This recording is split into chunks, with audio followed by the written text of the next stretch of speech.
Olhe atrás do quadro, senhor. A voz suave era pouco mais que um sussurro vindo de uma menina de 8 anos, filha da governanta, e isso fez Aleandro Moretti, o chefe da máfia mais poderoso de Nova York, parar no meio do caminho. A garotinha não estava chorando. Não estava assustada. Apenas puxou de leve a manga do terno dele, colocou um dedinho sobre os lábios pedindo silêncio e apontou para o grande quadro a óleo pendurado atrás da mesa do escritório. No início, Aleandro pensou que fosse só imaginação de criança. Mas quando se aproximou e ergueu com cuidado o quadro da parede, o sangue nas veias dele virou gelo.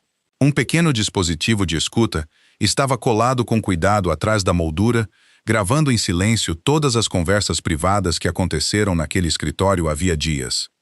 O que Aleandro jamais poderia imaginar era que essa descoberta chocante marcaria o início de uma traição implacável, arrastando-o para uma guerra brutal contra as próprias pessoas em quem mais confiava. Aleandro se afastou da parede, ainda com a moldura nas mãos. Colocou-a sobre a mesa com cuidado, como se o próprio quadro pudesse fazer em pedaços o que restava daquela noite. Depois caminhou até a porta do escritório, passando por Emma, e girou a chave. O clique suave encheu o cômodo. Voltou até a mesa, descolou o dispositivo do fundo da tela com dedos lentos e deliberados. Achou o interruptor. A pequena luz vermelha se apagou. Colocou o aparelho virado para baixo sobre o mogno, ao lado do copo de uísque que não havia tocado. "Vem aqui, pequena", disse baixinho. Emma se aproximou. Não parecia com medo. Parecia séria, do jeito que as crianças ficam quando carregam algo pesado demais por tempo demais e finalmente têm permissão de largar. "Me conte exatamente o que você viu. Desde o início." Emma juntou as mãozinhas na frente do corpo. "Ontem, senhor, eu estava esperando minha mãe terminar. Eu queria achar meu lápis azul. Achei que estava no corredor perto da planta grande. Vi a senhorita Isabela entrar aqui. Ela estava sozinha. Fechou a porta atrás dela. Você tem certeza que era ela?" "Sim, senhor." "Você precisa ter muita certeza, Emma." "Eu tenho certeza. Ela estava com o casaco vermelho." Aleandro balançou a cabeça uma vez. Contornou a mesa até a fileira de retratos de família pendurados na parede ao fundo. O pai, a mãe, a irmã mais velha, que havia morrido jovem. Tirou o retrato do meio do gancho e pressionou o polegar sobre o sensor embutido no verso de madeira. Um pequeno painel deslizou, abrindo espaço. Atrás dele, uma câmera escondida, não maior que a ponta de um dedo. Só 2 homens no mundo sabiam que ela existia: ele e Marco. Voltou à mesa e ligou o monitor. Os dedos correram pelo teclado, abrindo o feed privado. A gravação da tarde anterior carregou em silêncio. Às 16h17, a porta do escritório se abriu. Isabela entrou. Fechou a porta atrás de si e girou a chave, exatamente como Emma havia dito. Ficou parada por um instante, escutando. Depois atravessou a sala, até a parede atrás da mesa, tirou o quadro a óleo do gancho e o apoiou contra a perna da cadeira. Do bolso interno do casaco vermelho, tirou um pequeno objeto preto. As mãos dela tremiam. Pressionou o aparelho contra o verso da tela, alisou a fita com o polegar, pendurou o quadro de volta na parede e se afastou para conferir se estava intacto. Pegou o celular na bolsa. Os lábios se moveram. O áudio era fraco, mas claro o bastante. "Está feito." Ela escutou por um instante, depois desligou a chamada. Ficou parada no meio do escritório com uma mão sobre a boca. Não sorriu. Não pareceu triunfante. Por uns bons 3 segundos, pareceu prestes a desabar.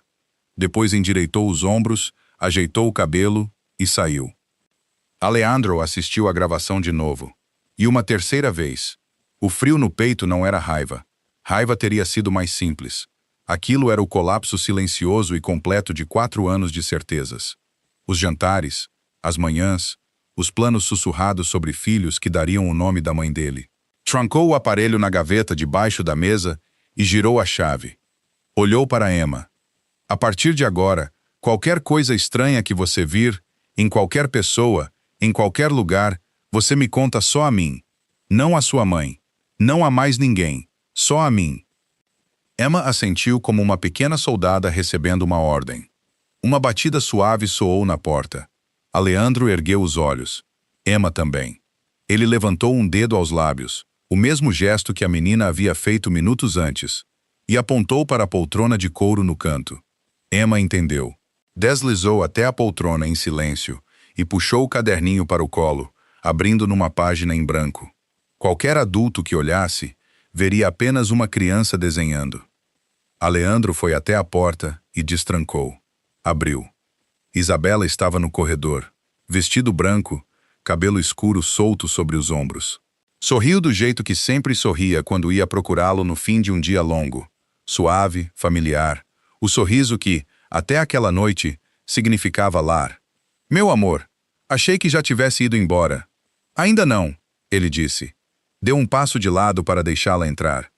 O perfume dela chegou antes que ela mesma. Jasmim, o mesmo perfume que usava na noite em que se conheceram. Aleandro escondeu tudo atrás do sorriso que havia aperfeiçoado aos 23 anos, o ano em que o pai morreu e ele assumiu a família. O sorriso que não contava nada, não prometia nada, não traía nada. Havia-o mantido vivo por 20 anos de guerra e negociação. Naquela noite, parecia uma máscara pesando sobre a própria pele. Isabela notou Emma na poltrona e deu à criança um pequeno aceno educado. Emma não ergueu os olhos do caderno. Isabela se virou de novo para ele. Eu queria rever a lista de convidados mais uma vez antes do fim de semana.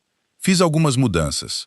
A família Colombo eu mudei para a segunda mesa e seu primo Enzo perguntou se pode trazer alguém. Ela falava leve, fácil, com a mão apoiada no braço dele. Beijou-o no rosto. Os lábios estavam quentes. Na cabeça de Aleandro ecoava a voz dela na gravação. Está feito, exatamente como prometido. Ele assentiu nos momentos certos, disse as coisas certas, concordou sobre a família Colombo e perguntou sobre as flores, porque era o que ela esperaria. Ela falou por uns 10 minutos.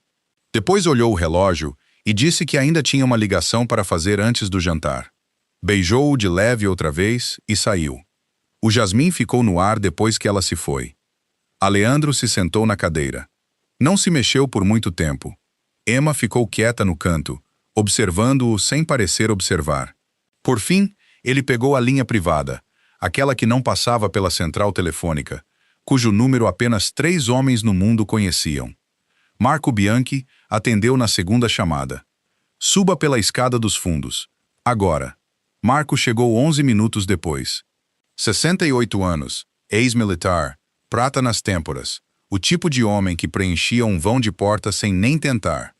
Havia caminhado ao lado de Aleandro por 20 anos e nunca, nem uma vez, fizeram uma pergunta desnecessária. Assistiu à gravação em silêncio. Quando terminou, assistiu de novo, sozinho. Depois ergueu os olhos. O que você quer fazer? Ainda não, disse Aleandro. Nenhum confronto. Não até sabermos para quem ela está trabalhando. Marco assentiu uma vez. Naquela noite, Aleandro não foi para casa. Sofia veio buscar Emma e a levou, sem perguntar nada. Aleandro ficou na mesa muito depois do prédio esvaziar, observando as luzes da cidade queimarem contra o vidro escuro. Pensando num evento beneficente de 4 anos atrás e numa mulher de vestido verde que havia virado a cabeça no momento exato. Aleandro chegou em casa pouco antes do amanhecer. A propriedade Moretti ficava na costa norte de Long Island, uma antiga vila italiana que o avô havia construído pedra por pedra nos anos depois da guerra, baixa e comprida, com um jardim de rosas que a mãe dele cuidara até o último verão de vida, e uma piscina que se estendia por todo o terraço sul. Na luz cinza pálida antes do nascer do sol, a água parecia uma lâmina de ferro. Tomou banho, trocou de roupa, desceu até a sala do café da manhã. Isabela já estava lá. Ergueu os olhos da xícara quando ele entrou e sorriu. Você não veio para casa ontem à noite. Trabalho, ele disse. A reunião se estendeu. Você dormiu? Sim. A mentira saiu fácil. Beijou o topo da cabeça dela ao passar e sentou-se à mesa, de frente para ela. Isabela vestia um robe azul claro. O cabelo ainda estava úmido do banho. Estava linda. Sempre estivera linda, e essa era a primeira manhã da vida dele em que esse fato parecia uma espécie de ferimento. Sofia entrou com a jarra de café. Era uma mulher pequena, magra, na casa dos 40 anos, com olhos cansados que já haviam visto mais do que deveriam. Atrás dela, Emma entrou com o uniforme escolar, segurando o caderninho e um maço de lápis de cor amarrados com elástico. Emma olhou para Isabela uma vez, rápido, e depois baixou os olhos para o chão. Aleandro observou aquele desvio de olhar. Observou do jeito que observaria um lance de xadrez. Sofia serviu o café dele. Bom dia, senhor. Bom dia, Sofia. Emma ficou ao lado da mãe, quieta como uma sombra. Aleandro olhou para a menina e sentiu algo se virar no peito que não tinha nada a ver com traição ou estratégia. Ela o havia salvado de mais 3 semanas de cegueira. Ele ainda não sabia o que aquilo custaria a ela, e esse pensamento era o pior de tudo. Isabela falou animada sobre o florista, as mesas, se o quarteto de cordas deveria tocar durante os brindes ou depois. Aleandro respondia quando precisava responder. Quando o café da manhã terminou, Isabela subiu para se trocar. Sofia levou a bandeja de volta para a cozinha. Emma seguiu a mãe, depois parou no corredor comprido quando Aleandro tocou seu ombro. Ele se abaixou na frente dela, os joelhos no chão de mármore, os olhos na altura dos dela. Emma, escute! A partir de agora você é meus olhos nesta casa. Se você ver alguma coisa estranha, alguém, a qualquer hora, fazendo algo que não parece certo, você vem até mim, só até mim, não a sua mãe, não a nenhum dos seguranças. Entendeu? Sim, senhor. Ela abriu o caderno e virou para ele. Um desenho de uma casinha. 3 figuras na porta, as janelas coloridas de amarelo vivo. É uma casa bonita, ele disse baixinho. Quem mora nela? As pessoas que não vão embora. Ele ainda olhava o desenho quando uma sombra cruzou o piso ao lado deles. Isabela tinha descido a escada de novo, em chinelos macios, silenciosa, e estava parada no fim do corredor. O que vocês dois estão sussurrando? Aleandro se levantou em um movimento suave. Sorriu. Eu estava dizendo a Emma que o desenho dela ficou muito bom. Emma escondeu o caderno atrás das costas. Os olhos de Isabela ficaram na criança um segundo a mais do que deveriam. Depois, o sorriso dela voltou, mais fino hoje. Aleandro percebeu, esticado como um tecido preso por um único fio prestes a rasgar. No fim da tarde, Aleandro estava de volta ao escritório em Manhattan. Passara o dia inteiro em reuniões, atravessando-as como um homem caminhando na água, dizendo as coisas certas às pessoas certas, e não se lembrava de nada depois. Marco entrou e fechou a porta sem bater. Trazia uma pasta fina debaixo do braço e a colocou sobre a mesa. O dispositivo, disse Marco. Nível militar. Não é do tipo que se compra num canal normal. Já vi outros 2 iguais, ambos em operações vindas da Europa. O sinal era criptografado. AES 256. Podemos rastrear para onde o áudio estava sendo enviado, mas vai levar tempo. Dias, não horas. Faça com discrição. Nada que passe pela rede da casa. Já está sendo feito. Marco abriu a pasta. Outra coisa. Os registros do celular dela das últimas 3 semanas. Não o número que você conhece. Uma segunda linha. 7 ligações feitas a partir dela. Todas de saída. Nenhuma recebida. Todas para o mesmo destinatário. O sinal passava por Istambul antes de seguir para qualquer outro lugar. Quem quer que fosse a pessoa com quem ela falava, não queria ser encontrada. Aleandro olhou para a folha impressa. 7 horários, alguns em momentos estranhos. 3 da manhã, 4:30 da manhã. Horários em que ele estava dormindo ao lado dela, acreditando que ela também dormia. Coloque mais 2 homens do lado de fora da propriedade, revezando. Roupas comuns de operário. Nada que chame atenção. Quero saber todo o carro que se aproximar do portão da frente e toda pessoa que passar pelo perímetro. Sim, senhor. Marco saiu pelo mesmo caminho, a escada dos fundos. Aleandro ficou com a pasta por um longo tempo antes de se levantar e pegar o casaco. O trajeto até em casa foi silencioso. Ele observou o sol desaparecer atrás da cidade pelo retrovisor. A propriedade tinha cheiro de alho e alecrim quando ele entrou. Essa foi a primeira coisa estranha. A casa sempre tinha o cheiro do que a cozinheira havia preparado, mas a cozinheira havia ido embora. A equipe da cozinha fora dispensada para a noite. Na cozinha, encontrou Isabela junto ao fogão, mangas arregaçadas, uma colher de pau na mão. Ela se virou ao ouvi-lo. Mandei todo mundo para casa. Eu queria fazer o jantar para você. Ela nunca havia cozinhado para ele. Não em 4 anos. Contratava chefes, organizava degustações, curava as refeições do mesmo jeito que curava tudo o mais na vida deles. Não ficava parada num fogão com molho de tomate no pulso, os olhos ligeiramente avermelhados, como se tivesse chorado pouco antes. Que lindo, ele disse. Comeram na pequena sala de jantar junto à janela do jardim. Ela falou de novo sobre o casamento, sobre a lua de mel, uma vila que havia encontrado nos penhascos acima de Amalfi, com um caminho privado até o mar. Já havia falado com a governanta que abriria a casa para eles. Alejandro assentia, respondia, observava as mãos dela. Depois, ficou parado junto à janela alta, olhando o gramado escuro. Ouviu-a se aproximar por trás. Ela envolveu a cintura dele com os braços e apoiou a testa entre as omoplatas dele. A voz saiu muito pequena. Se um dia eu te machucar, por favor, lembre que eu ainda te amo. Alejandro congelou. Não entendeu. Não perguntou. Colocou a mão sobre a dela e a segurou ali. Naquela noite, ele não dormiu nada. A manhã chegou sem que ele tivesse dormido.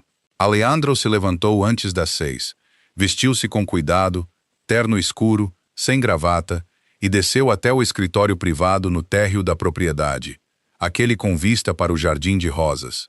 Colocou o dispositivo de gravação preto trazido do escritório de Manhattan no centro da mesa de vidro. Conectou o notebook ao monitor da parede. Carregou o vídeo. Então mandou chamá-la. Isabela entrou 10 minutos depois, ainda de hobby. Viu o aparelho sobre a mesa e a cor sumiu do rosto dela antes mesmo de 3 passos dentro do cômodo. Ele fechou a porta atrás dela, girou a chave na fechadura, guardou-a no bolso. Sente-se. Ela não se sentou. Ficou parada no meio do tapete persa, as 2 mãos soltas ao lado do corpo, encarando o pequeno objeto preto como se fosse uma coisa viva prestes a atacar. Alejandro apertou o play. O vídeo preencheu a parede. Isabela atravessando o escritório de Manhattan às 16h17, trancando a porta, erguendo o quadro, as mãos tremendo, enquanto pressionava o dispositivo contra o verso da tela, os lábios se movendo ao telefone. Está feito. Exatamente como prometido. Ela não assistiu. Fechou os olhos na metade e os joelhos cederam.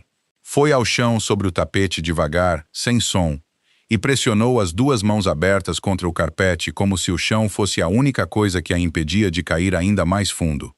O primeiro soluço veio de algum lugar profundo. Sim, ela disse. Eu coloquei ali. Por quê? A voz dele era baixa. Era o tipo de calma que só vinha nos segundos antes de ele fazer algo que não poderia ser desfeito. Marco a tinha ouvido exatamente 2 vezes em 20 anos, e nas 2 vezes, um homem havia morrido antes do pôr do sol. Isabela balançou a cabeça. As lágrimas caíam sobre o tapete em manchas escuras e lentas. Por favor, não me faça responder. Eu aceito que você me odeie. Eu aceito qualquer coisa que você decidir. Mas eu não posso te contar. Eu não posso. Para quem você está trabalhando? Eu não posso te contar. Quem tem estado escutando? Eu não posso te contar. Ele a olhou por um longo tempo. 1 minuto, 2, 3. O silêncio na sala pesava como pedra, e Isabela não erguia a cabeça do chão, e Alejandro não se movia de onde estava, atrás da mesa de vidro, com as mãos entrelaçadas na frente do corpo. Então ele pegou o pequeno rádio no bolso do paletó e apertou o botão. Marco no escritório. Marco chegou em menos de 1 minuto. Assimilou a cena sem expressão. A mulher ajoelhada, o vídeo congelado na parede, o homem atrás da mesa. O quarto do lado leste, disse Alejandro. 2 homens na porta. Ela não sai. Ela não usa telefone algum. Ela não fala com a família. Ela não fala com ninguém além de mim. Entendido. Marco deu um passo à frente e ofereceu o braço a Isabela. Ela se levantou devagar. Não resistiu. Não discutiu. Na porta, virou a cabeça e olhou para Alejandro uma última vez. E naquele olhar, ele não conseguiu dizer se ela estava implorando por clemência ou oferecendo-a a ele. Depois ela se foi. Alejandro ficou sozinho no escritório. Existe uma crueldade particular na traição de alguém que se ama. A raiva, ao menos, é honesta. A raiva diz o que você está vendo. Mas quando o amor e o engano usam o mesmo rosto por 4 anos, um homem não perde a fé em uma pessoa. Ele perde a fé na própria capacidade de enxergar. 4 anos de memórias se tornam 4 anos de perguntas. Cada gentileza que ela já lhe mostrara agora teria de ser examinada, pesada, colocada contra a luz, e ele jamais teria certeza de novo sobre quais partes dela haviam sido verdadeiras. Sofia chegou à propriedade naquela tarde para a faxina semanal da ala oeste. Trouxe Emma consigo, como sempre. A criança não fora informada de nada. Pelo que Sofia sabia, Isabela estava com enxaqueca e descansando lá em cima. Ninguém a corrigira. Aleandro estava sentado na biblioteca. Não se movera havia quase 1 hora. O fogo na alta lareira de pedra queimava abaixo. Ele observava as chamas sem realmente vê-las. O copo de uísque intocado na mesinha ao lado, uma mão apoiada no braço da poltrona. Não comera nada desde a manhã. Não ouviu a porta. Ouviu os passinhos. Emma atravessou o tapete da biblioteca e parou ao lado da poltrona. Não falou de imediato. Apenas ficou ali, o caderno apertado contra o peito, até que ele virou a cabeça e olhou para ela. Emma. Ela olhou uma vez para a porta, depois segurou a manga do paletó dele e puxou de leve. Ele entendeu. Inclinou-se em direção a ela, e ela se ergueu na ponta dos pés, e sussurrou tão baixinho que ele precisou prender a respiração para captar as palavras. Senhor, 2 semanas atrás, eu ouvi a senhorita Isabela no telefone no Jardim de Rosas. Era bem cedo. Ela estava chorando muito. Ela disse, por favor, eu fiz exatamente o que você pediu. Por favor, não machuque ela. Aleandro não se moveu. Deslizou da poltrona e se abaixou até o tapete, ficando na altura dela, os joelhos no chão, o rosto na mesma altura do dela. Diga de novo para mim, pequena. Tudo. Emma fechou os olhos do jeito que as crianças fazem quando tentam se lembrar de algo com exatidão. Ela disse, por favor, eu fiz exatamente o que você pediu. Por favor, não machuque ela. E depois ficou quieta. E depois chorou mais. E depois disse a mesma coisa de novo. Ela, você tem certeza? Tenho certeza. Eu lembro porque pensei que ela estava falando de uma pessoa, mas eu não sabia quem. Ela estava chorando do jeito que minha mãe chora quando lembra do meu pai. Meu pai morreu quando eu era bem pequena. Aleandro olhou para a menina por um longo tempo. Os olhos dela estavam completamente límpidos. Ela não fazia ideia do que tinha acabado de fazer, que em 30 segundos havia virado de cabeça para baixo, ali no chão entre os dois, a história que ele achava que entendia. Obrigado, Emma. Quando ela disse isso? Que horas do dia? Bem cedo. O sol estava só nascendo. Minha mãe estava na cozinha e eu fui lá fora ver as rosas porque elas estavam molhadas. Que manhã? Emma pensou. Amanhã depois que o homem de cabelo prateado veio jantar. Aleandro se lembrou do jantar. Um primo da Sicília, 2 sextas-feiras atrás. Colocou a mão no topo da cabeça de Emma por um segundo. Depois se levantou, foi até a porta e chamou baixinho por Sofia no corredor. Ele mesmo levou Emma de volta até a mãe. Disse apenas que Emma lhe mostrara um desenho bonito. Observou as duas desaparecerem pelo corredor em direção à porta de serviço. Depois voltou para a biblioteca e ficou parado junto à janela alta com vista para o jardim. As rosas estavam em início de floração. Isabela tinha ficado ali embaixo 2 semanas atrás ao amanhecer, chorando ao telefone e implorando para que alguém não fosse machucado, não fosse machucada. Alguém que Isabela amava o bastante para destruir a própria vida por ela. Aleandro chamou Marco ao escritório tarde da noite. A casa já estava quieta. Sofia e Emma haviam ido embora fazia tempo. Os 2 guardas do lado de fora do quarto leste tinham trocado o turno. A equipe da cozinha já havia limpado tudo e saído. Só as luzes externas do jardim ainda queimavam, projetando longos retângulos amarelos sobre as pedras do terraço. Marco entrou sem fazer barulho e fechou a porta. Aleandro estava de pé junto à lareira, de costas para a sala. Não se virou. A menina veio até mim essa tarde, na biblioteca. Repetiu as palavras de Emma. Cada uma delas, palavra por palavra, do jeito que Emma as havia dito. Por favor, eu fiz exatamente o que você pediu. Por favor, Não machuque ela. Depois a pausa, depois a frase de novo. Quando terminou, Marco não respondeu de imediato. Marco não era homem fácil de surpreender. Em 20 anos, Aleandro vira receber más notícias de todas as direções. Irmãos mortos, cargas perdidas, aliados traídos, e nunca, nem uma vez, o homem mais velho precisara de um instante para se recompor. Naquela noite, precisou. Ficou parado no meio da sala, olhando o chão, pensando. Por fim, ergueu a cabeça. Se ela está sendo coagida, disse Marco devagar. Então quem está coagindo ela tem algo valioso o bastante para fazê-la trocar a vida inteira por isso. Não é dinheiro. Ela tem dinheiro. Tudo o que ela poderia querer, ela tem por sua causa. Tem que ser uma pessoa. Sim. Alguém que ela ama o bastante para enterrar o próprio futuro. Aleandro assentiu. Encontre. Pais, irmã, primos, amigos antigos da escola, qualquer um que tenha sido próximo dela em qualquer momento nos últimos 13 anos. Quero cada nome, cada endereço, cada lugar onde deveriam estar agora. E quero saber qual deles não está onde deveria estar. Amanhã de manhã, hoje à noite. Marco inclinou a cabeça uma vez e saiu. Aleandro ficou junto à lareira mais um instante. Depois foi para o corredor e desceu o longo salão da ala leste. As luminárias de parede estavam baixas. Os sapatos não faziam som no tapete corredor. Parou diante da porta. Havia uma pequena fresta vertical entre a porta e o batente. Um fio de luz. Colocou o olho nela. Isabela estava sentada no largo assento da janela, os joelhos junto ao peito, os braços em volta deles. Não havia se trocado. Ainda estava com o robe azul claro da manhã.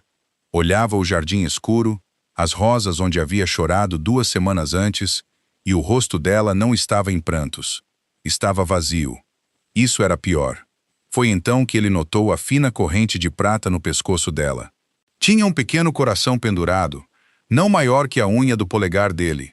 Ela a usava agora do jeito que a usava todos os dias dos 4 anos que ele a conhecia.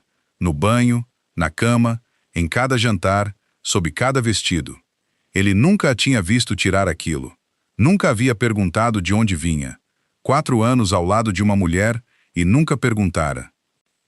Ele deu um passo para trás, afastando-se da porta. Não abriu. Virou-se e caminhou devagar de volta pelo corredor, passando pelos guardas, que não encontraram os olhos dele, descendo a ampla escadaria até a biblioteca. Foi até o aparador e serviu um uísque. Não bebeu.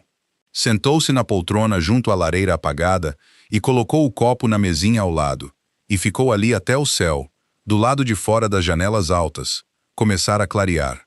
Marco entrou no escritório às 7 da manhã, com uma pasta debaixo do braço e olheiras escuras. Também não havia dormido. Aleandro ainda estava na mesma poltrona junto à lareira apagada. O copo de uísque continuava na mesinha, ainda cheio. Você fez bem em se mover rápido, disse Marco. Colocou a pasta sobre a mesa. Tem um nome. Aleandro se levantou devagar e foi até a mesa. Lucia Romano. Irmã mais nova de Isabela, 29 anos. Aluna do último ano na Parsons, curso de design de moda. A família diz que ela se transferiu para Milão há 5 meses para terminar o curso lá. Um programa pequeno, muito seletivo, só 12 alunos por ano, e não há registro de imigração com o nome dela entrando na Itália. Nem nos últimos 5 meses, nem no último ano. Conferi 2 vezes. Depois mandei um homem em Roma checar pessoalmente. Nada. Marco abriu a pasta e deslizou uma folha impressa. A conta dela nas redes sociais parou de atualizar no dia 2 de fevereiro. Antes disso, ela postava quase todo dia, esboços, amostras de tecido, fotos das amigas no ateliê. No dia 2 de fevereiro, tudo ficou quieto. Nenhuma postagem nova, nenhuma foto nova. Amigas antigas têm deixado comentários perguntando onde ela está. Ela não respondeu a nenhum. Telefone. A linha dela foi cancelada na primeira semana de fevereiro. Sem número novo, sem chamadas de entrada, sem chamadas de saída, sem encaminhamento. Banco. A conta pessoal dela não é movimentada desde o dia 28 de janeiro. Deixou 1.820 reais na conta. Uma jovem começando vida nova em Milão teria levado esse dinheiro. Ela não levou. Aleandro se sentou à mesa. Colocou as mãos espalmadas sobre a madeira, de cada lado da pasta, e fixou o olhar na folha. As peças começaram a se mover na cabeça dele. A fina corrente de prata no pescoço de Isabela. Uma corrente que uma irmã mais nova poderia ter dado. Amanhã no Jardim de Rosas. A voz chorando ao telefone. A palavra ela. A frase sussurrada junto à janela 2 noites atrás. Se um dia eu te machucar, por favor, lembre que eu ainda te amo. Uma mulher não fala assim com um homem a menos que já tenha sido forçada a tomar uma decisão que não consegue suportar. Alguém a levou, ele disse. Sim. E estão segurando ela há 5 meses. Sim. Tempo suficiente para quebrar uma pessoa. Tempo suficiente para fazer Isabela fazer qualquer coisa para impedir que terminassem o serviço. Marco não respondeu. Não precisava. Quem? Disse Aleandro. Quem tem recursos para sequestrar uma jovem numa rua desta cidade e mantê-la escondida por 5 meses sem deixar um único rastro? Quem tem motivo para usá-la contra Isabela? Contra mim? Marco pegou na pasta uma segunda folha. 3 nomes datilografados. Falou-os diante de Aleandro. Lista curta, em ordem. Todos os 3 têm capacidade. Só um tem um motivo recente. Aleandro leu o primeiro nome. Vittorio Duca, chefe do Bronx, 78 anos, vinha rondando abertamente as operações portuárias dos Moretti no Brooklyn. Havia quase 1 ano e meio. Movimentos discretos no início, depois mais ousados. 2 dos capatazes de doca de Aleandro haviam recebido ofertas de dinheiro para trocar de lado no outono passado. Ambos recusaram. Um deles fora espancado num beco 3 semanas depois e nunca mais voltara ao trabalho. Aleandro se lembrou de um jantar num restaurante na Mulberry Street 14 meses atrás. Vittorio Duca do outro lado da mesa, a toalha branca entre os dois, uma garrafa de Barolo. O velho havia erguido a taça, sorrido apenas com a boca e dito: todo rei tem uma fraqueza, Moretti. Você só ainda não percebeu qual é a sua. Aleandro dobrou o papel ao meio e o guardou no bolso interno. Foi pessoalmente, sem segurança, sem carros atrás dele, apenas Marco ao volante. A casa dos Romano ficava numa rua tranquila do Bronx, um dos quarteirões mais antigos onde as árvores ainda se encontravam sobre a via. 2 andares, estreita, uma pequena escada de concreto, até uma porta pintada de verde escuro, cortinas de renda em todas as janelas. Uma estátua da Virgem num pequeno nicho ao lado da porta, gasta na base por décadas de terços. Aleandro saiu do carro sozinho. Marco ficou ao volante e desligou o motor. Ele tocou a campainha. Rosa Romano abriu a porta. Era uma mulher pequena, na casa dos 60 anos, cabelo preso, um pano de prato ainda na mão. Ao vê-lo parado na soleira, o rosto dela passou por 3 cores em outros tantos segundos. Deu um passo para trás, sem uma palavra, e o deixou entrar. Antônio veio da cozinha, ombros largos, mãos de carpinteiro. Fora carpinteiro por 52 anos. Parou na soleira, ao ver quem estava na sala, e ficou muito quieto, do jeito que um homem fica quando decide se vai lutar ou rezar. Um chefe de uma das 5 famílias não aparecia na sua casa numa quarta-feira de manhã, sem avisar e sem casaco, por boas notícias. Nunca era boa notícia. Por favor, disse Aleandro. Sentem-se, os 2. Sentaram-se no sofá velho, de frente para ele. Aleandro tomou a poltrona. Manteve as mãos entrelaçadas sobre os joelhos. Não levantou a voz. Olhou primeiro para Antônio, depois para Rosa, e então falou com clareza. Eu sei que Lucia está desaparecida. Eu sei que Isabela está sendo forçada a agir contra mim. Se vocês 2 ficarem em silêncio, eu não posso salvar nenhuma das 2. O rosto de Rosa desabou. Ela pressionou as 2 mãos contra a boca e se dobrou para a frente até a testa quase tocar os joelhos. E o soluço que saiu dela foi o som de 5 meses de terror libertados de uma vez. Balançou-se para a frente e para trás. Antônio sentou-se ao lado dela e não a tocou, como se não confiasse em si mesmo para fazê-lo. Depois Antônio se levantou. Foi até a janela. Voltou. Foi até a lareira, onde uma fotografia das 2 filhas quando crianças estava numa moldura de prata. Pegou-a. Colocou de volta. Virou-se. 3 meses atrás, disse, um homem veio a esta casa. Bem vestido. Não jovem. Prata nas têmporas. Não deu nome na porta, mas eu o reconheci dos jornais. Vitório Duca. Aleandro não se moveu. Ele entrou. Sentou onde você está sentado. Colocou uma fotografia naquela mesinha de centro. Era Lucia. Estava amarrada a uma cadeira. O rosto dela estava machucado. O lábio cortado. Ela olhava para quem estava segurando a câmera e estava chorando. A voz de Antônio quebrou, e ele parou, esperando que voltasse. Ele disse que se falássemos uma única palavra a qualquer pessoa, qualquer uma, ele a mataria. Disse o que devíamos falar. Disse para contarmos que ela tinha ido a Milão terminar o curso. Disse, se sua esposa não conseguir mentir sobre isso, se ela chorar na frente dos vizinhos, eu mando pedaços da sua filha pelo correio até ela aprender. Rosa continuava dobrada sobre o sofá, não mais chorando, além do choro. Não contamos a Isabela. Ela disse que, se contássemos, mataria Lucia. Disse que Isabela tinha suas próprias instruções. Vocês nunca disseram a ela que sabiam. Não. E ela nunca disse a vocês que estava sendo contatada. Não. 5 meses. Uma única família, 3 pessoas carregando o mesmo terror em 3 silêncios separados, cada uma acreditando que era a única a saber. Aleandro se levantou, atravessou a pequena sala e colocou a mão no ombro de Antônio Romano. Eu vou trazer sua filha para casa. Juro pelo túmulo do meu pai. Saiu. Marco o encontrou naquela tarde.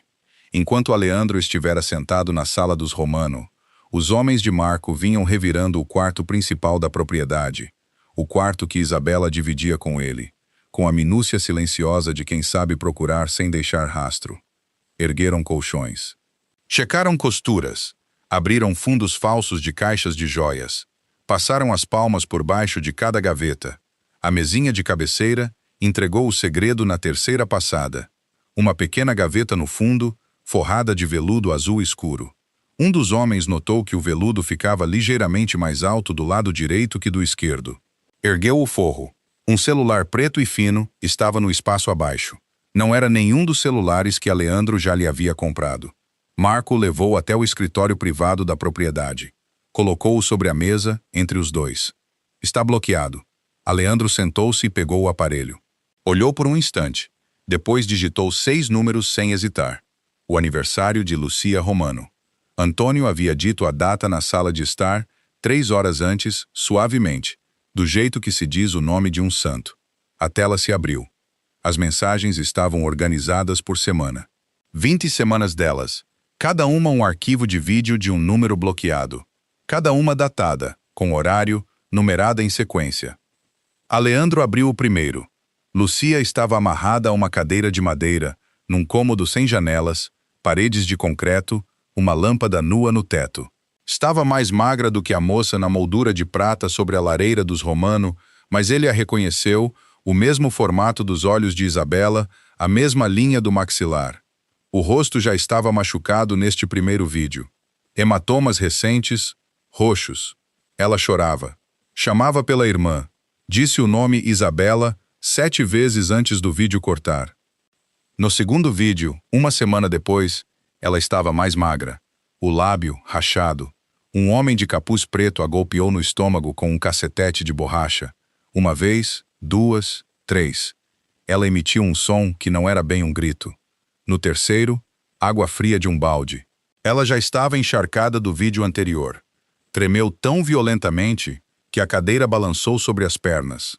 Aleandro assistiu a todos. Não desviou o olhar de nenhum.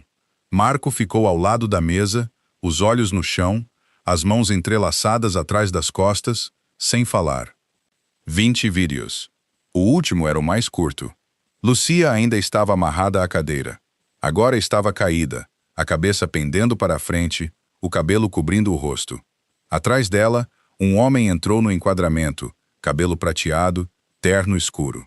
Andava com a tranquilidade de um homem em sua própria casa.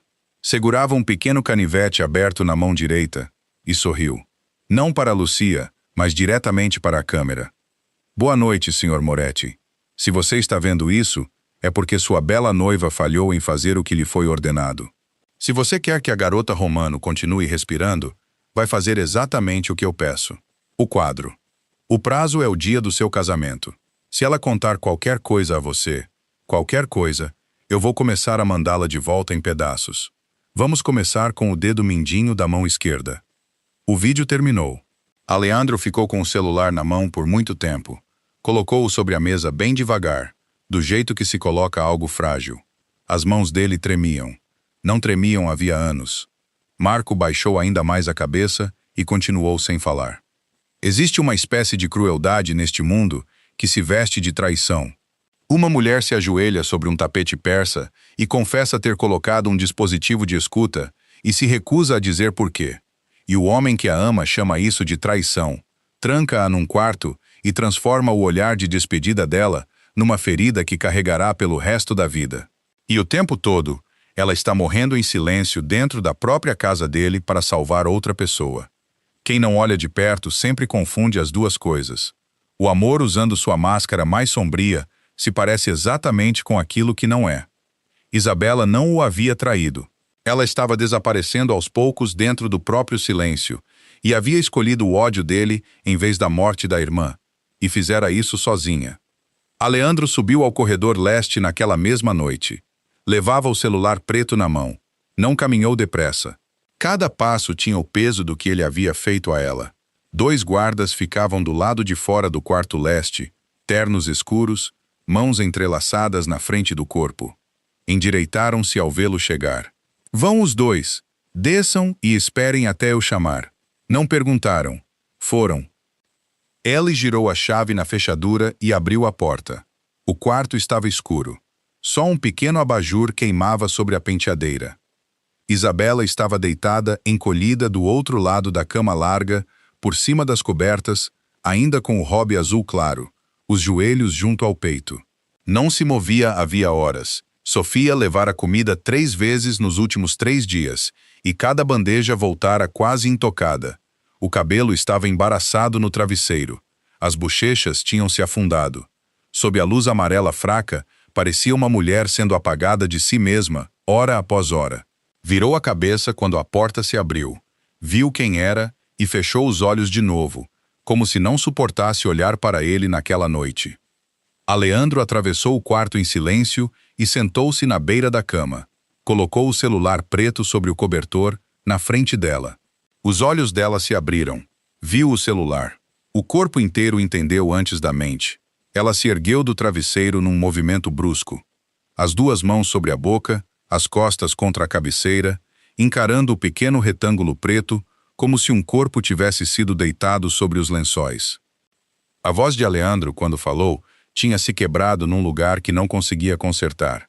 Você não precisa mais ficar em silêncio. Eu sei sobre Lucia, sobre Vitório, sobre tudo isso. A mão dela ficou sobre a boca por mais um segundo. Depois os 5 meses saíram dela de uma vez. Ela soluçou. Soluçou do jeito que as crianças pequenas soluçam. Sem fôlego, sem dignidade, o corpo inteiro se dobrando sobre si mesmo. Pressionou o rosto nas mãos e balançou para frente. E tudo o que vinha guardando desde fevereiro saiu dela em palavras que se atropelavam umas às outras. Ela contou tudo. Vitório havia levado Lucia 5 meses antes, numa terça-feira de manhã, na frente de um café no Brooklyn, onde Lucia parava todo dia para um sanduíche de café da manhã a caminho do ateliê. 2 homens, um carro escuro. Levara menos de 15 segundos. O primeiro vídeo chegara ao celular de Isabela 3 dias depois. Um celular que ela não possuía, entregue por um mensageiro no endereço de uma cafeteria que ela costumava frequentar, embrulhado em papel pardo com o nome dela.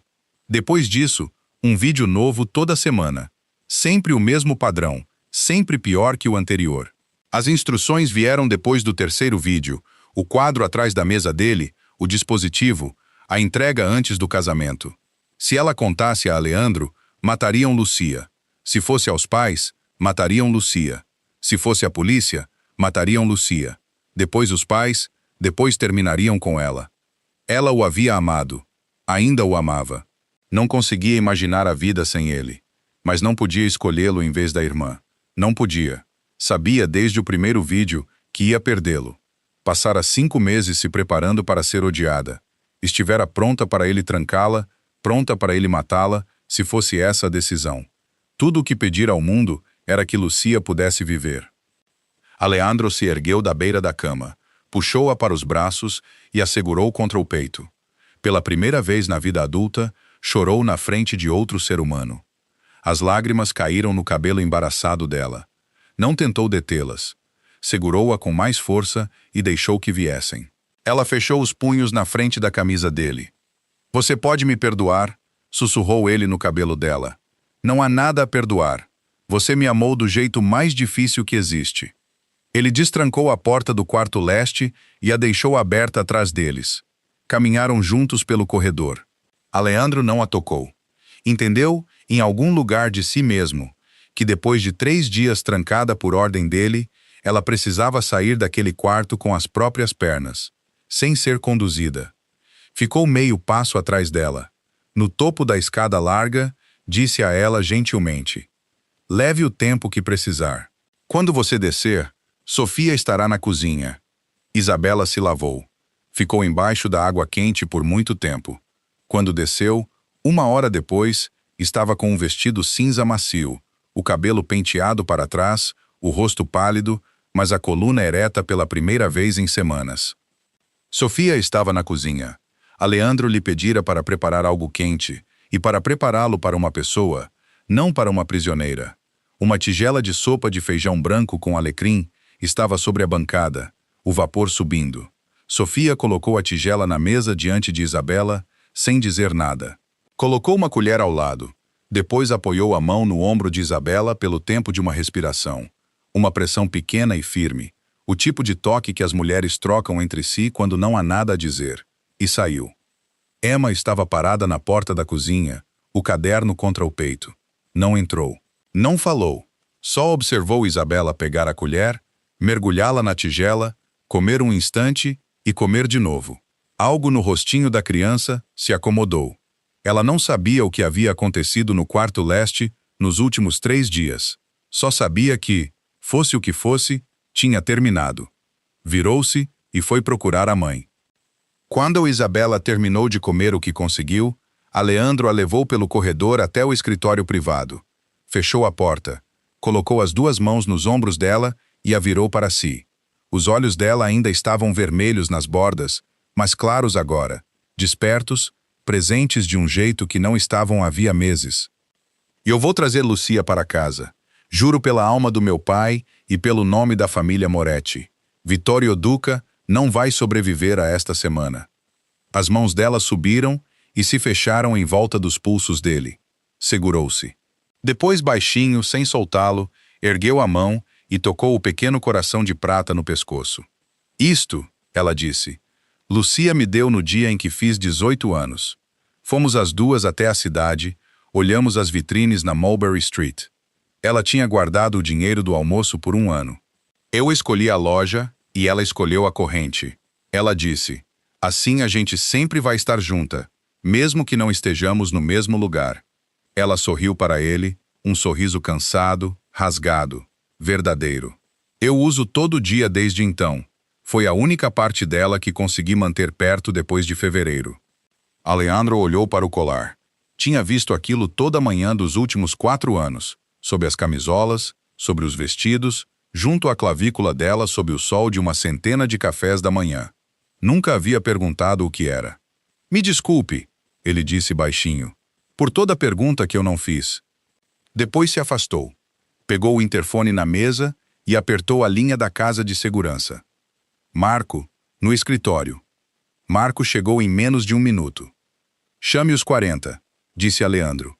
"Todos eles, os homens que estavam com meu pai antes de estarem comigo." Marco olhou para ele, depois para Isabela, depois de volta para Aleandro. Entendeu.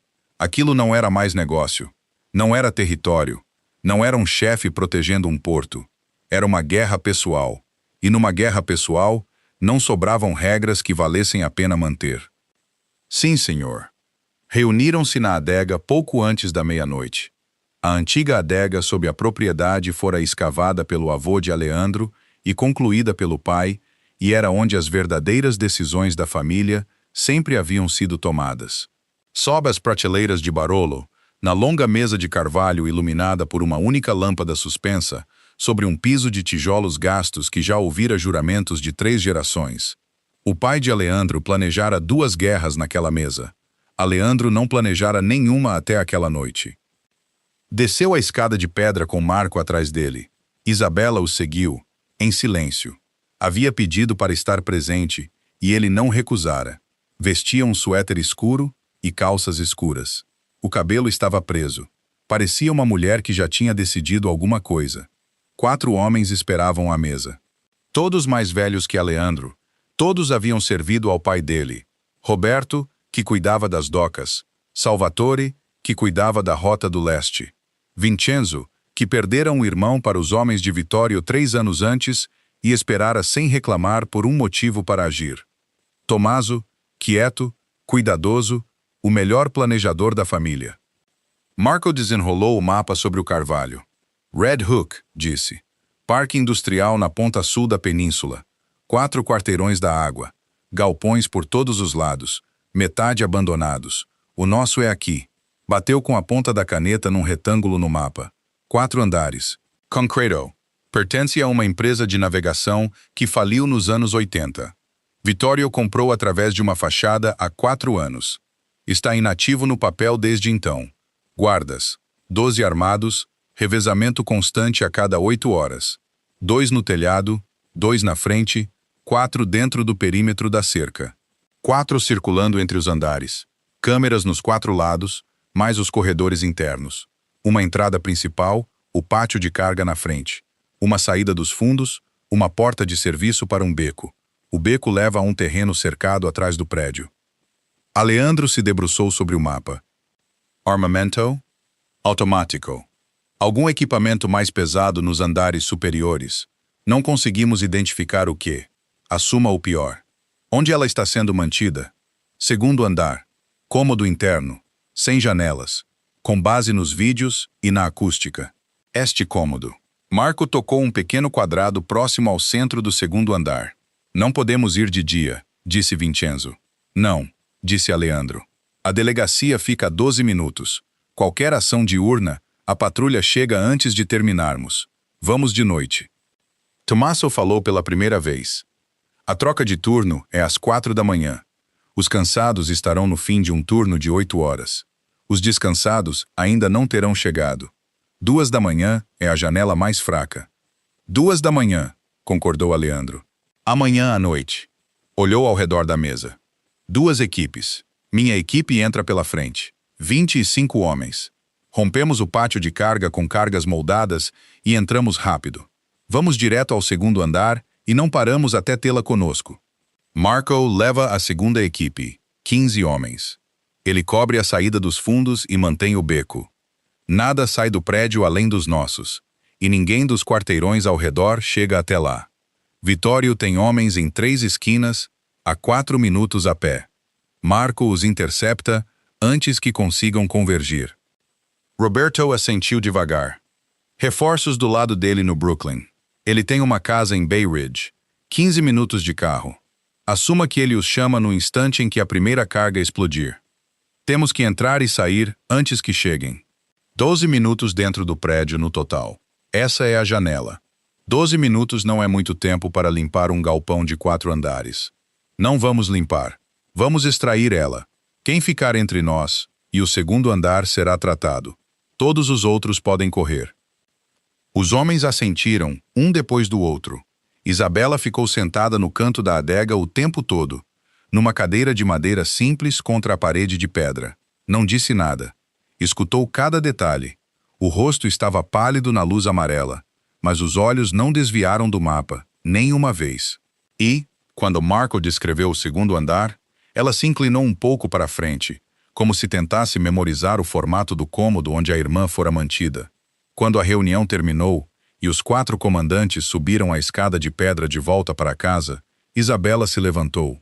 Saiu da adega sem olhar para Aleandro e subiu em direção ao quarto. Aleandro a observou ir. Já sabia. Sabia que ela ia subir para tirar roupas escuras do guarda-roupa, estendê-las sobre a cama, sentar-se na beira do colchão e esperar que ele fosse tentar detê-la. Ficou junto à janela alta do escritório por um longo instante. Soltou o ar devagar. Depois subiu para ter a discussão que sabia que ia perder. Subiu a escada devagar e empurrou a porta do quarto. Isabela estava sentada na beira da cama, exatamente como ele sabia que estaria. Calças escuras dispostas ao lado, uma camisa escura de manga comprida, um boné macio para o cabelo. Já estava amarrando um par de botas pretas baixas. Aleandro fechou a porta atrás de si. Você não vai. A voz dele foi mais dura do que ela já o tinha ouvido usar com ela.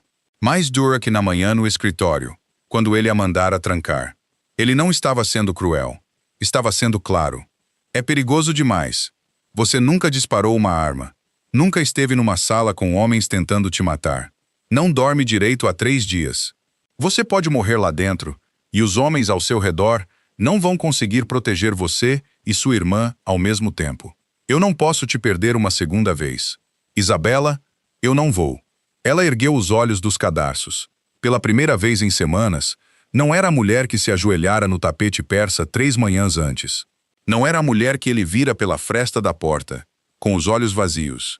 Levantou-se da beirada da cama, esticou a coluna e olhou para ele diretamente, sem súplica, sem lágrimas.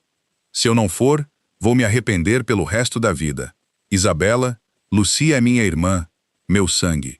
Fiquei em silêncio por 5 meses enquanto ela era espancada todos os dias para que eu pudesse sentar à sua mesa comendo massa e falando de flores de casamento.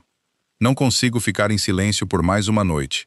Se você não me deixar ir com você, eu vou atrás sozinha no meu próprio carro. Se mandar seus homens me barrarem no portão, eu vou dar um jeito. Vou andar até o Brooklyn se for preciso. Mas eu vou estar naquele prédio quando a porta cair. Vou ser o primeiro rosto que minha irmã vai ver. Ele a olhou por um longo instante. Já tinha visto muitas coisas nos olhos dela em 4 anos. Calor, medo, riso, amor.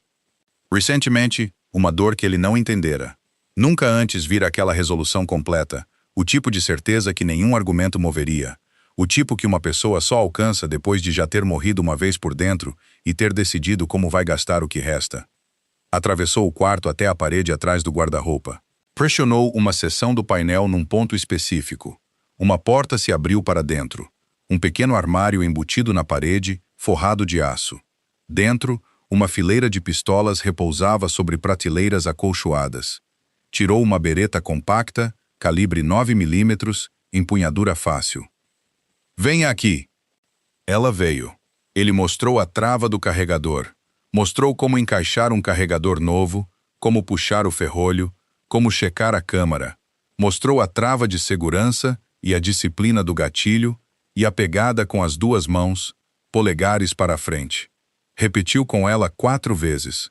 As mãos dela tremiam. Ela não parou. Repetiu cada movimento, de novo e de novo, até que as mãos lembraram o que a mente ainda temia. Não ergueu os olhos em busca de aprovação. Manteve o olhar na arma. Uma pequena batida soou na porta. Aleandro se virou. Emma estava parada na soleira, de camisola, o cabelo solto sobre os ombros. Ficara na propriedade aquela noite, a pedido de Aleandro. Ele queria Sofia e a menina sob um teto em que confiava, sob a proteção dos seus, até que aquilo terminasse. Ela segurava um papel dobrado contra o peito. Atravessou o quarto até ele. Não olhou para a arma nas mãos de Isabela. Olhou apenas para o rosto dele. Estendeu o papel. Aleandro se abaixou. Pegou. Abriu. Um desenho. Uma casinha de telhado pontudo. 3 figuras lado a lado diante da porta. Um homem alto à esquerda. Uma mulher de cabelo escuro comprido à direita. Uma menina mais nova entre os 2. As janelas da casa brilhavam amarelo vivo, coloridas com os traços mais fortes do giz de cera, como se Emma tivesse feito questão de garantir que as luzes estariam acesas quando eles voltassem. Para quando o senhor voltar, disse Emma baixinho. Com os 3. Aleandro não conseguiu falar. Descansou a mão no topo da cabeça dela por um longo segundo. Depois se levantou. Dobrou o desenho com cuidado e o entregou a Marco, que havia chegado à soleira atrás de Emma. Guarde no cofre, disse. Quero isso lá quando voltarmos. 1h30 da manhã. 5 SUVs pretos, Desceram a longa entrada privada da propriedade Moretti em completo silêncio. Os faróis estavam apagados. Só o brilho vermelho e suave dos relógios do painel iluminava os homens dentro. Os portões se abriram e se fecharam, e a pequena caravana deslizou pela estrada costeira vazia sob uma lua que se escondia atrás de nuvens baixas. Aleandro seguia no veículo da frente. Marco dirigia. Isabela ia no banco de trás ao lado de Aleandro. Vestia calças escuras, botas escuras, um colete tático preto com placas leves de proteção costuradas por dentro. O cabelo estava preso e coberto por um boné escuro. No pequeno espelho sobre a viseira, Aleandro captou o próprio reflexo por um instante e não o reconheceu.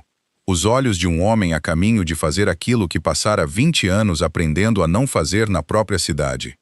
Olhou para ela em vez disso. Sob a gola do colete, na covinha da garganta, a fina corrente de prata ainda captava o brilho fraco do painel, o pequeno coração descansando contra a pele, como fazia havia 12 anos. Isabela ergueu as mãos, abriu o fecho, tirou o colar por cima da cabeça com o mesmo cuidado que usava quando estava cansada. Estendeu para ele. Guarde isto para mim até Lucia voltar. A voz dela era baixa, firme. Se eu não voltar, entregue para Lucia. Aleandro pegou a fina corrente na palma da mão. Estava quente do calor da pele dela. Fechou os dedos ao redor. Não respondeu. Havia coisas que um homem tinha permissão de dizer a caminho de uma luta, e coisas que não tinha, e a promessa que ela pedia era uma das que não. Abriu o bolso interno do paletó, o do lado esquerdo, sobre o coração, e guardou o colar ali, fechando o zíper de novo. Ela assentiu uma vez. Entendeu. Os SUVs viraram para o sul e cruzaram a ponte até o Brooklyn. A cidade foi ficando para trás. As luzes rarearam. Os prédios ficaram mais baixos, mais velhos, mais escuros. E por volta das 2 da manhã, atravessavam a franja industrial de Red Hook, passando por longos muros de chapa corrugada, e lotes fechados, e postes de luz, que ficavam a cada 3, um aceso. Os galpões abandonados se erguiam sobre a via dos dois lados como gigantes cegos de pedra. Não havia trânsito. Não havia ninguém nas calçadas. Só uma sirene distante lá no porto e o zumbido baixo dos pneus. A caravana parou a 300 metros do alvo. Marco falou pelo fone criptografado. Segunda equipe, reporte. A resposta veio numa voz limpa. Segunda equipe posicionada. Beco dos fundos coberto. 15 homens de cobertura nas 2 esquinas de aproximação. Nenhuma movimentação do lado do chefe. Aguardando. Aleandro olhou o relógio. Faltavam 2 minutos para as 2. Virou-se para os homens nos veículos atrás, pelo fone. A voz dele era baixa, calma, absoluta. Na explosão, subimos direto para o 2º andar. Ninguém para nada no térreo, exceto a ameaça direta. Ela está no 2º andar. Extrai e sai. 12 minutos. 25 homens saíram dos SUVs pelo lado mais próximo e se dividiram em 3 grupos. Moveram-se entre os contêineres de carga, empilhados nos lotes vazios, com a postura baixa e silenciosa de quem já fizera aquilo antes. Formas negras, cortando sombras ainda mais negras. Armas erguidas, comunicações fechadas. Aleandro segurou a mão de Isabela por um segundo antes de saírem do carro. Atrás de mim, sempre atrás de mim. Se eu cair, você se vira e corre de volta para o Marco. Essa é a única promessa que eu peço. Sim. Saíram. Exatamente às 2h03 da madrugada, as cargas moldadas explodiram contra o pátio de carga da frente do galpão. A explosão rolou pela rua silenciosa num clarão branco e duro, e a porta se despedaçou nas dobradiças e dobrou para dentro. Tiros responderam de dentro quase antes da fumaça subir. Rápidos, treinados, coordenados, não a resposta lenta de fuzil de homens surpresos, mas as rajadas disciplinadas de soldados que esperavam com os dedos já no gatilho. Os homens de Vitório estavam prontos. Alguém tinha avisado. Aleandro cerrou a mandíbula, sacou a Glock e avançou para dentro da fumaça com Isabela um passo atrás. Aleandro e a equipe principal romperam o buraco irregular onde estivera a porta do pátio de carga. O corredor além era baixo, estreito, cercado de concreto cinza. tubos fluorescentes tremeluziam no teto em meio à fumaça. As primeiras rajadas de resposta vieram de uma posição defensiva a 20 metros, disparos baixos atrás de uma escrivaninha de aço tombada. As balas batiam nas paredes de concreto e ricocheteavam em todas as direções, o som dobrando e triplicando até virar um rugido contínuo dentro do espaço fechado. 2 dos homens de Aleandro caíram nos primeiros 30 segundos. Um levou um tiro no colete, rolou para o lado atrás de uma coluna de sustentação, ainda disparando. O outro não se levantou. Aleandro avançou. Não lutava assim havia 4 anos. Não pessoalmente, não com uma pistola na própria mão, mas o corpo lembrava o que a mente tentara deixar de lado. Deslizou junto à parede esquerda, agachado, baixo. Disparou 2 vezes contra a primeira silhueta atrás da mesa e a silhueta caiu. Disparou uma vez contra um segundo homem que se erguia de uma porta à direita, e o segundo homem tombou. Um terceiro veio pelo outro lado da mesa, com uma arma automática subindo, e Aleandro cravou um tiro na garganta dele antes que o cano terminasse de nivelar. 3 segundos. 3 homens. Isabela se colara contra a parede de concreto, 2 metros atrás dele, as costas contra a pedra fria.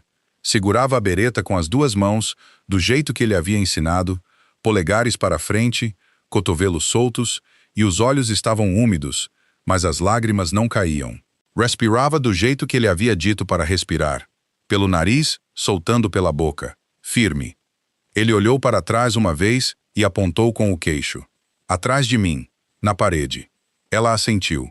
Avançaram juntos pelo corredor, as botas dela meio passo atrás das dele.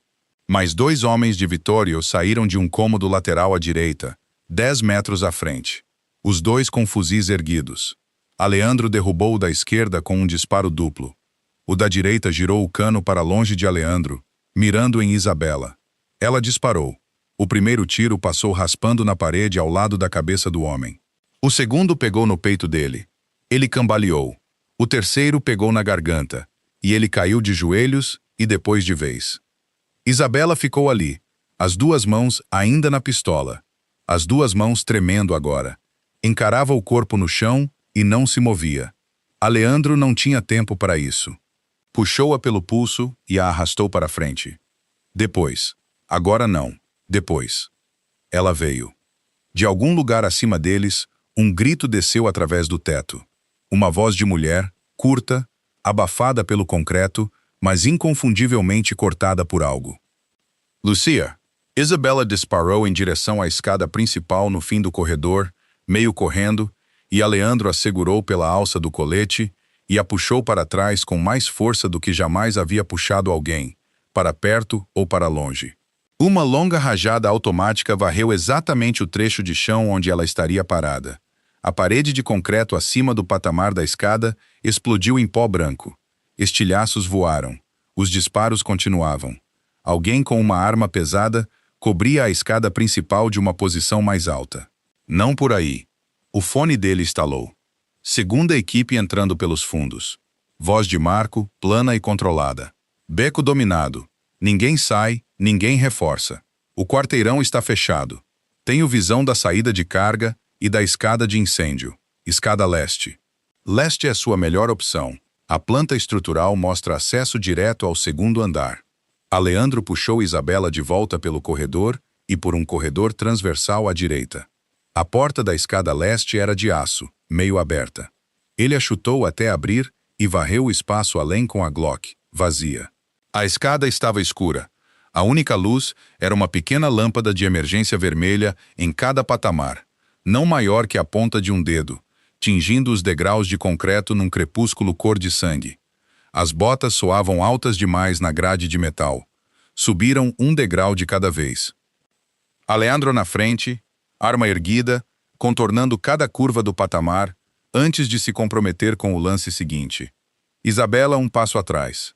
A bereta erguida, do jeito que lhe ensinaram. Cotovelos soltos, polegares para frente, respirando do jeito que ele havia dito. O grito não veio de novo. Chegaram ao segundo andar. O corredor era longo e sem luz, exceto por uma única lâmpada acesa no fim, sobre uma porta trancada. Um choro fraco atravessava as paredes em pulsos, nem perto, nem longe, vindo de algum ponto do corredor oeste. Aleandro ouviu antes de Isabela. Sinalizou à esquerda com 2 dedos. Avançaram. O corredor terminava numa pesada porta de aço trancada com um cadeado do tamanho de um punho. Não havia tempo para arrombar com ferramenta. Não havia tempo para nada. Aleandro deu um passo atrás e jogou o ombro contra a porta com todo o peso do corpo. O batente estremeceu. Bateu de novo. A madeira ao redor da fechadura rachou. Bateu uma terceira vez, e a placa se soltou do batente, e a porta girou para dentro, na escuridão. Isabela passou por baixo do braço dele antes mesmo de ele terminar de varrer o cômodo. Lucia estava na cadeira, de madeira, parafusada ao chão. Os pulsos amarrados aos braços com corda marrom que havia deixado hematomas escuros na pele ao longo de semanas e semanas. Vestia o que fora um vestido comprido, e agora era mais tiras de pano do que tecido. O cabelo estava colado ao rosto. A boca, rachada e seca. Os olhos estavam tão inchados que era difícil dizer se estavam abertos, mas ela respirava. Quando Isabela atravessou a sala e caiu de joelhos na frente dela, a cabeça de Lucia se ergueu um pouco, sozinha. Algo se moveu nos olhos inchados. Ela viu a irmã. Reconheceu. A boca se abriu, mas nenhum som saiu. Isabela emitiu um som no lugar dela. Um pequeno ruído quebrado que não tinha palavra. Puxou o canivete dobrável que Aleandro havia colocado no bolso do colete dela antes de saírem, e as mãos tremiam tanto que quase deixou cair, e cortou a corda no pulso direito de Lucia, depois no esquerdo, depois nos tornozelos. Os braços de Lucia ficaram livres e caíram sobre os ombros de Isabela, e Lucia baixou a testa no ombro da irmã e chorou sem som, lágrimas cortando linhas limpas na sujeira do rosto. Isabela a segurou. Aleandro ficou na porta, de costas para o cômodo, a arma erguida, vigiando o corredor. O pulso batia na garganta. Conseguia ouvir tiros 2 andares abaixo, e atrás dele, seus homens ainda trabalhando no térreo, ainda resistindo. Depois passos, passos lentos, no fim do corredor. Deliberados, não correndo, não a cadência de pânico de um dos soldados de Vitório procurando fuga. O caminhar medido de um homem que não tem pressa. Vitório Duca surgiu no círculo de luz sob a lâmpada distante. Cabelo prateado penteado para trás, terno escuro sem um vinco sequer. Mesmo ali, mesmo no meio do próprio reino desabando sobre os ombros dele, na mão direita, um Colt 1911, solto ao longo da coxa. Quando ainda estava a 15 metros da porta, ergueu o cano e apontou para o peito de Aleandro com a mesma leveza de quem mira do outro lado de uma mesa de jantar. Sorriu. Só a boca sorria. Os olhos, não. Irmão Moretti. Aleandro não se moveu. Atrás dele, ouvia Isabela sussurrando para Lucia. Não podia virar a cabeça para checar nenhuma das duas. Eu tinha esperança de que seu casamento fosse mais divertido do que isto. Vitório deu mais um passo lento à frente. Você chegou 3 semanas adiantado. A garota Romano deve ter contado tudo. Uma pena. Poderíamos ter sido excelentes sócios, você e eu. Zé Leandro disparou meio suspiro depois. O corredor se encheu de barulho. As lâmpadas acima deles estilhaçaram sob a pressão dos disparos. Fumaça subiu em espessas faixas azuis. O primeiro tiro de Vitório atravessou a carne do braço esquerdo de Aleandro, logo abaixo do ombro. Aleandro sentiu a linha quente e não parou de se mover. Cravou 3 tiros em Vitório de volta. Um passou raspando. Um pegou o velho no ombro esquerdo e o girou pela metade. O terceiro passou raspando pela cabeça dele e cratejou o reboco atrás. Vitório cambaleou. Não caiu. A mão direita ainda segurava o Colt. Recuou, uma mão pressionada contra o ombro, o sangue já escurecendo o paletó escuro, e virou-se e passou pela porta no fim do corredor, a escada dos fundos, aquela que descia até o pátio atrás do galpão. Aleandro olhou de volta para o cômodo. Isabela tinha o braço de Lucia sobre os ombros. A irmã mais nova estava de pé, mal se sustentando. O peso quase todo sobre Isabela. Estava de pé. Leve ela pela escada leste, 2 andares até o térreo, e atravesse direto até o beco dos fundos. Marco está lá. Não pare. Não procure por mim. Isabela olhou para ele com Lucia junto ao corpo. Entendeu, sem perguntar, que ele não estava indo com elas. Sim. Ele segurou o olhar dela por um segundo. Depois se virou e foi atrás de Vitório, para dentro da fumaça. O pátio dos fundos do galpão era um terreno estreito entre duas fileiras longas de contêineres de carga empilhados em três, dos dois lados. Uma chuva leve tinha começado a cair. Chuva fina de fim de primavera em Nova York, fria e rala, mais névoa que água, prateando o concreto molhado sob as luzes de segurança. O ar tinha cheiro de óleo e sal vindo do porto, a poucos quarteirões ao sul. Aleandro saiu pela porta dos fundos do galpão com a arma erguida. Viu o rastro de sangue de imediato. Gotas vermelho escuras no cimento molhado, seguindo entre os contêineres. Foi atrás delas. 20 metros à frente, o beco entre os contêineres terminava numa parede de concreto cega, um compartimento de serviço sem portão, sem escada, sem saída. Vitório Duca estava de costas contra a parede. O ombro esquerdo, negro de sangue. Respirava em puxadas curtas e rasas. O Colt na mão direita. Disparou uma vez contra Aleandro, e o tiro passou longe. Puxou o gatilho uma segunda vez, e Aleandro ouviu claramente, através dos 10 metros entre eles, o clique seco e oco de uma câmara vazia. Vitório olhou para a pistola na mão. Ergueu os olhos para Aleandro. Depois jogou o Colt vazio para o lado. Bateu no concreto molhado, deslizou 1 metro e parou. Está bem, Moretti. Eu me rendo. A voz estava mais firme do que a voz de um homem sangrando deveria estar. Você quer negociar? Eu tenho informação que vale muito para você. Nomes, contas, 2 pessoas dentro da sua própria família que estão me alimentando informação há mais de 1 ano. Você põe uma bala em mim e perde tudo isso. Aleandro não baixou a arma. Avançou, um passo cuidadoso de cada vez. Lá nos fundos do galpão, Isabela estava saindo.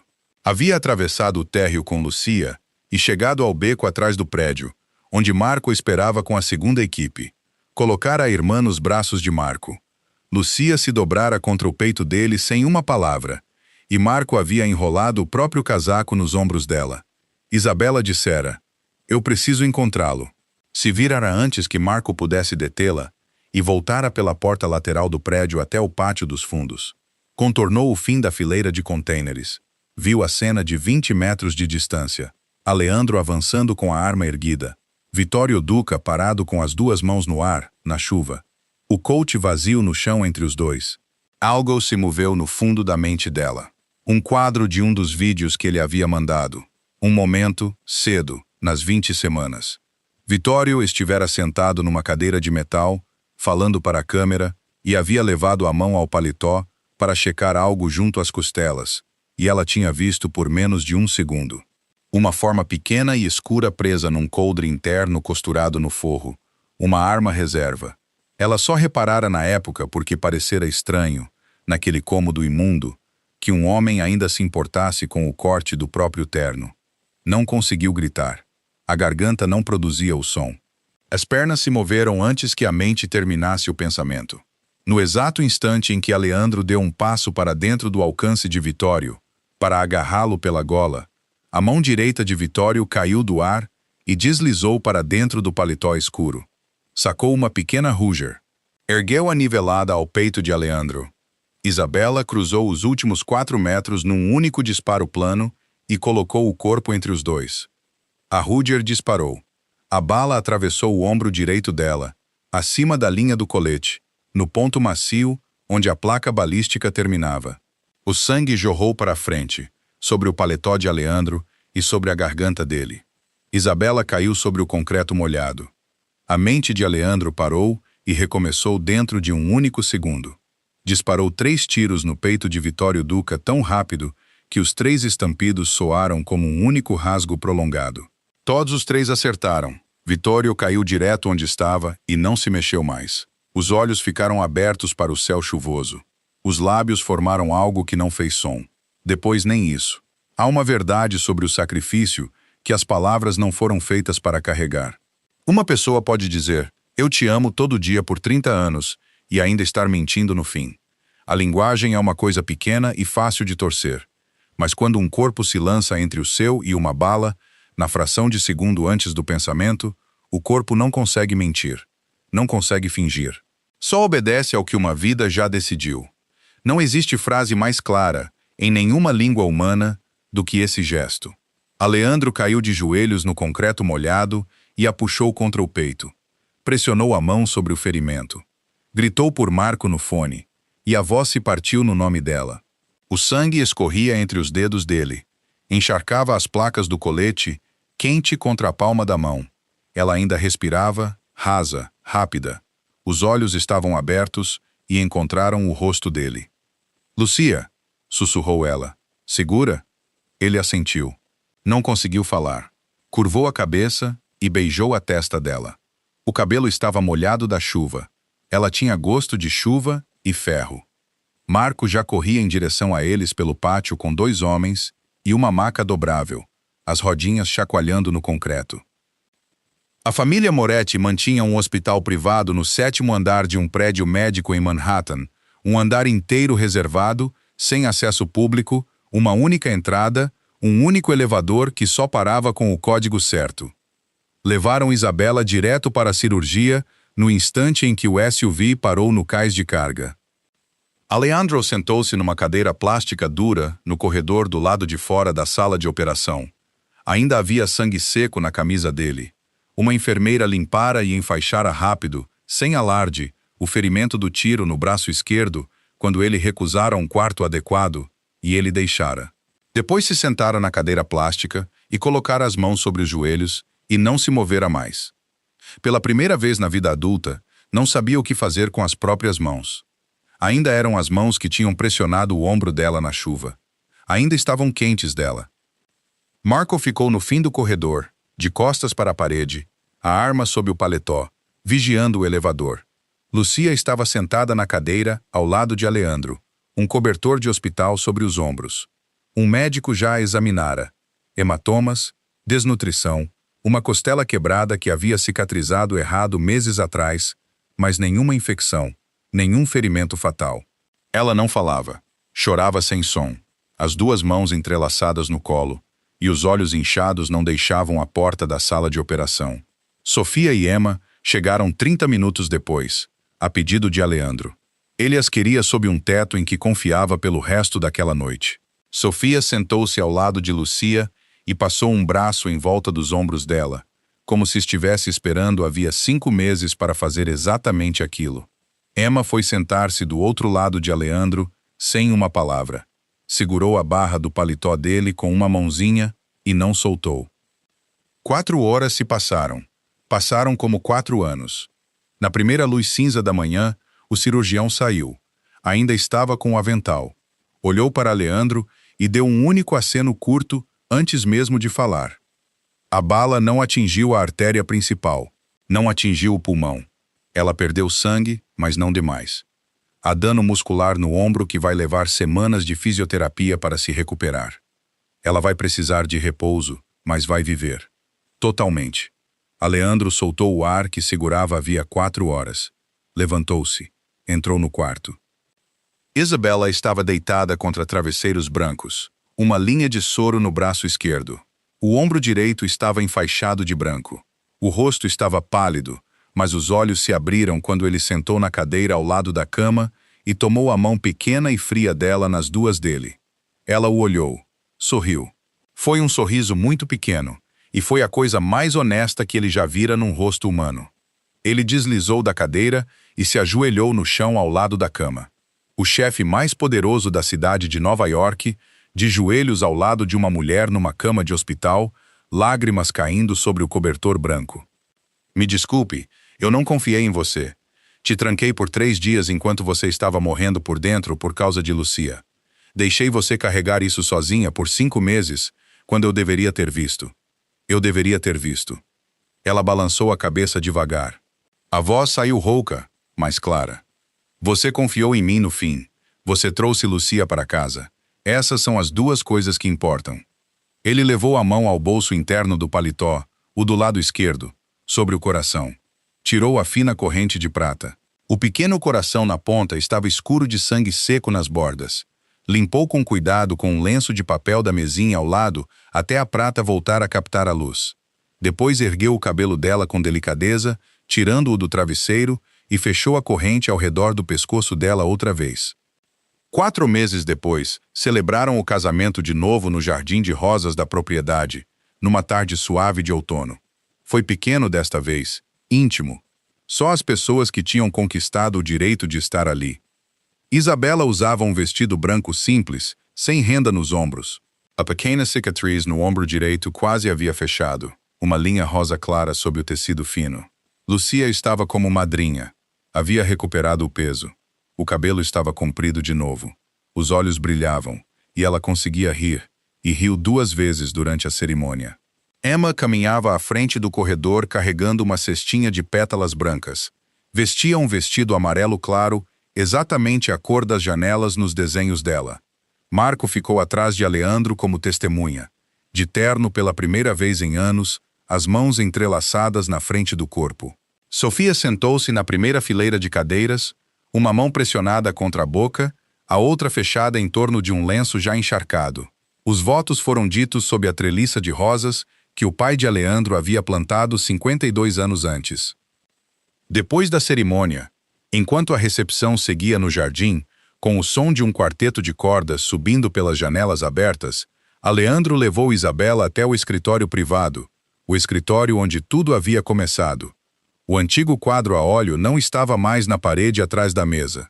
No lugar, emoldurado em nogueira escura, estava o desenho de Emma, a casinha de telhado pontudo, as 3 figuras na porta da frente, um homem alto, uma mulher de cabelo escuro comprido, uma menina mais nova entre os dois, as janelas brilhando amarelo vivo, coloridas com os traços mais fortes do giz de cera.